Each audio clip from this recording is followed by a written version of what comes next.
Welcome to the show where we share the stories of the many who intersect with our healthcare system but are rarely heard from. My name is Kevin Poe, founder and editor of Kevin MD. Today in the show, we have Glenn Mark Losack.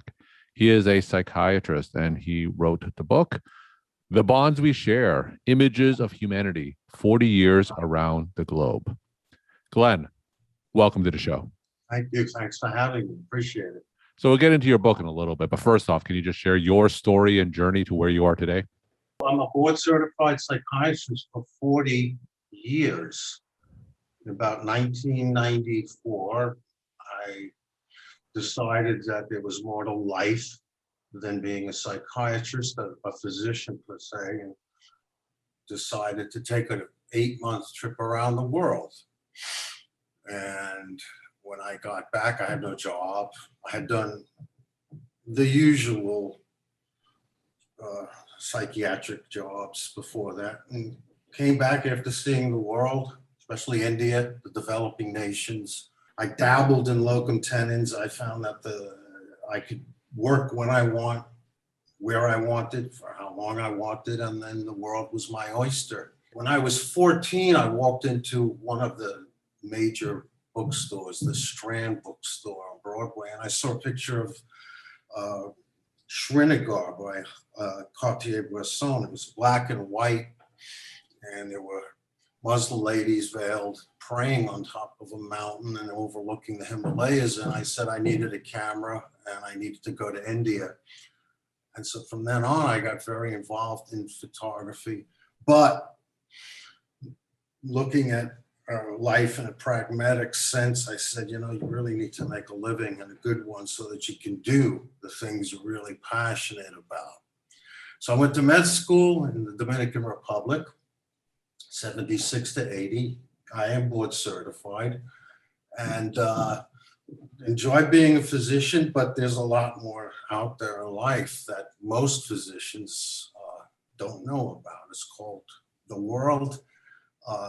I found the developing world fascinating as a photojournalist, and my work's gone to National Geographic, Asian Geographic, numerous magazines, numerous awards. I have over 60 million views online, and the book is a book about the commonality of humanity, what makes us similar. What unites us is stronger than the borders that divide us. And at this time, where there's so much divisiveness, hatred, bigotry, and fighting political parties, I think it's a timely book. And that's why I've been touting it, so to speak. So I work part-time. I work 12 hours a week as a psychiatrist at Telepsychiatry, and a lot of my other time is composing music. I'm a singer, a songwriter, and I'm a photographer. And each year, prior to this pandemic, I've been going to India and Bangladesh and the Dominican Republic 2 to 3 months a year. So it's been a bad experience for me. For everybody in the world, but I haven't been able to use my cameras that much. Although I do shoot in Manhattan. I live in the East Village where there are characters that require being photographed. So I am kept busy. We're going to talk about your book and your photojournalist career in a little bit. That perspective that you talked about is very interesting to me in that you realize that life is more than medicine. And that's a perspective that a lot of physicians sometimes don't realize because medicine is so all-consuming. At what point in your career did you realize that medicine shouldn't be all-consuming, that we as physicians should have other parts to our life other than medicine? Well, because I've always been interested in other things. It started in my teens, the photography, so that I didn't want to leave that to be a doctor. I wanted both incorporated. In 1990, 92, a colleague my age had like 3 beepers. The phones never stopped. To get his attention, you had to wait in line. Nice guy. He just croaked. Leukemia, 42, something like that. And I got somewhat scared that, hey, stress, and psychiatry certainly can be stressful as well as any other specialty. I feel, and I just felt that I needed to do more than just practice the specialty. And locum tenens, it's a little bit of New York in the background for your audience. Locum tenens offered me that opportunity. It said, look, hey, we'll pay you this much and you can work here and then stop and go and stop and go. And it all worked out. That's sort of how music is a really big part of it too. So I play piano, guitar, and sing, and I fell in love with the Beatles and the music of that genre. So I'm not just a psychiatrist that has a family and goes home every night and sits and watches the news. I'm sorry. I'm sorry I'm hurting all of your feelings, but you know, I have a great time in the New Delhi slum than going to a fancy schmancy dinner somewhere, because I love shooting pictures of the impoverished. I mean, that's basically what I mostly do. I shoot the unfortunate souls that suffer leprosy, neurofibromatosis. There's a huge endemic. There's a huge pandemic of leprosy in India. I'd say endemic. And no one cares. They just roam around begging until they drop. So I kind of like to help them out. So my work has showcased on my site, and a lot of people have helped the cause. So I've worked for several organizations, and I kind of think that that's a nice thing too, aside from helping psychiatric patients. So you're the author of the book, The Bonds We Share, Images of Humanity, 40 Years Around the Globe. For those who are watching this interview on video, I'm just going to share some of the images here of some of your work. They are simply stunning images. Thank you. Now tell us more about your travels, about where you go and how you choose the images you decide to shoot. Okay, first question. I've been to, in the last 5 or 7 years, say decade, I've been to India every year, Bangladesh, because it's right near India, so it's easy to get there, and it's a fascinating place. Dhaka, the capital, is a fascinating photojournalistic place. The Dominican Republic is where I studied medicine, so I learned a lot about the Haitians that live there that have escaped their poverty to live in more poverty in the Dominican Republic. So the bates are barrios, neighborhoods, ghettos, and that's what I shoot in the Dominican Republic and keep going back, and I've established several friendships there. I've been to Tunisia, Morocco, Egypt, I've been to Indonesia, Malaysia, I've been to 50 nations in total, but I'm particular with developing nations. That's my main interest. I found Europe, it got boring because it's church after cement building. And in the third world, the developing world, life is outside, not inside. People do what they do outside, so it's easily accessible to shoot. Whereas in Western society, people are pretty much inside, and they're rich, wealthy, and have rich cars, and that's great big backyards. I find that kind of dull. So it's basically the third world. How do you decide which subjects to shoot in your images? Yeah, it's based again on what I've stressed, people that are social outcasts, the impoverished, the poor, the sick, the people that walk around with preventable diseases. There's leprosy, there's congenital deformities in the tens of millions, and I'm not talking about a small community. I've worked with organizations that deal with leprosy. I've given lectures in Vietnam and Bangladesh and India. about leprosy and psychiatry, which I forgot to mention. I'm actually an international psychiatrist, so part of my trips combine both photography and meeting psychiatrists. Now, how do I do that? I do that. The World Wide Web has allowed me to meet prominent psychiatrists all over the world. So it's really fascinating, easy. I get to meet them in their homes and I lecture residents. The photos are, you can call them dark edged, you can call them hard to look at. Not all, and the bonds we share has been curated by Apollo Publishers, and so it's mollified. It's basically palatable for the population because if you really want to see my work, you go to Flickr or Google Glenn Losack and go to Flickr, and you'll see my work that I'm really proud and passionate about. Although I am proud of the book.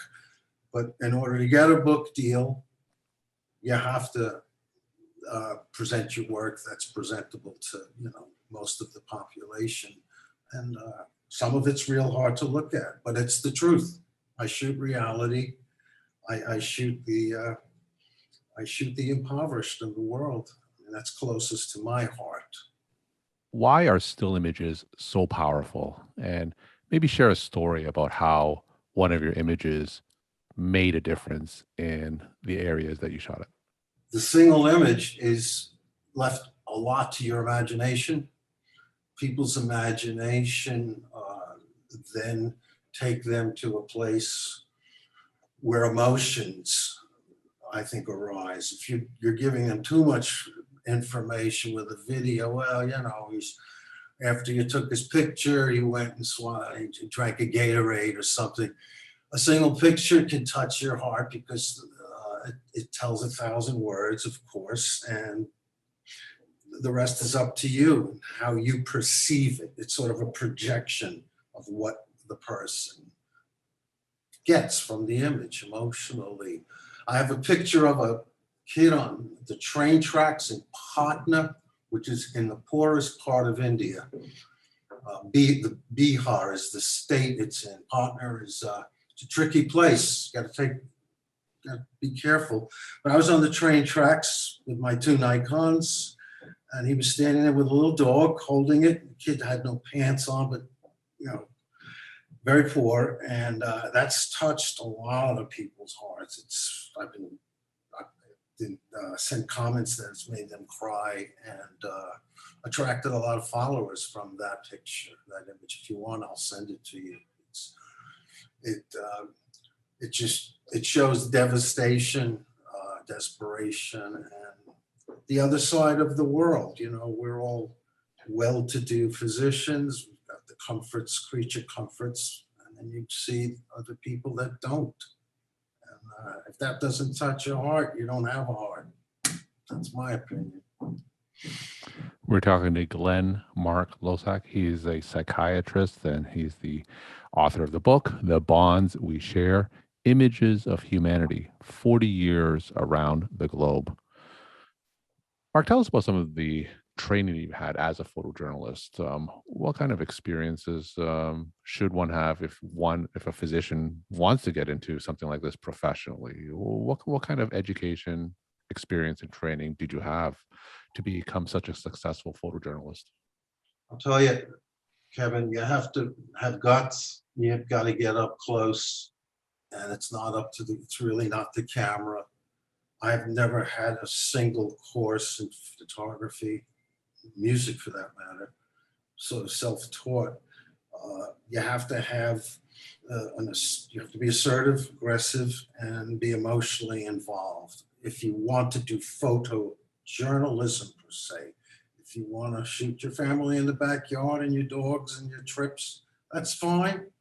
But that's not what I do. And get the camera and get out there. If you're lazy, you're not going to do it. If you think your work's bad, work at it. I would tell someone to go out every day and shoot pictures. Look at other people's work. Get books on what other people have shot. So, I love the war photographers, McCullen and the Turnley brothers and Noctway and McCurry, the Magnum photographers. They sort of influenced me to shoot pain. And that's what my photography, I think, could be summed up in: shooting pain, humanity. And as physicians, that's what we treat.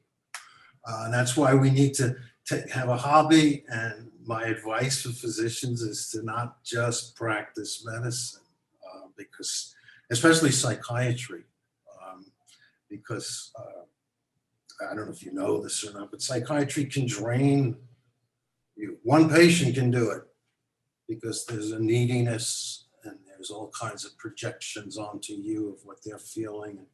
So having some life outside of medicine, I think, is absolutely necessary, or else I think you're going to get dragged down in the murk. How much money can you make, and what's it for? If you're not enjoying your life. And my final question: Oh, what's your take-home message that you want to leave with the Kevin MD audience? I realize the financial demands of people today. They have children, have to go to college, although I have other ideas about college myself, but you have to make a living. And, there's something called affluenza, not affluence, but affluenza. It's an illness. It's a mental, I think it's a mental illness where we never have enough. We can't consume enough. We have this invidious consumption or conspicuous consumption. We have to have what the next person has: the Nikon, the Canon, the car, or the perfume. All of that is BS. If I can put that in medical terminology, yeah, you have to have something you're really passionate about. If it's medicine, fine, but you have to temper it. You have to temper it because you are a human being. And if you just become, in today's society where it's all computerized, you get 5 minutes with a patient, it's just changed. I mean, I can't, we don't have enough time, but maybe you'll have me on again. But, get something you enjoy, because life is short and sweet and sometimes sour, but enjoy what you do apart from medicine. Because I know a lot of colleagues are not happy in medicine. Doximity sends me articles every day, and doctors are expecting happiness once they get that degree. I feel a little sorry for the new residents out there, but I think they're in for a big surprise. Glenn, thank you so much for sharing your time and insight. And thanks again for being on the show. Thank you for having me. God bless. Take care.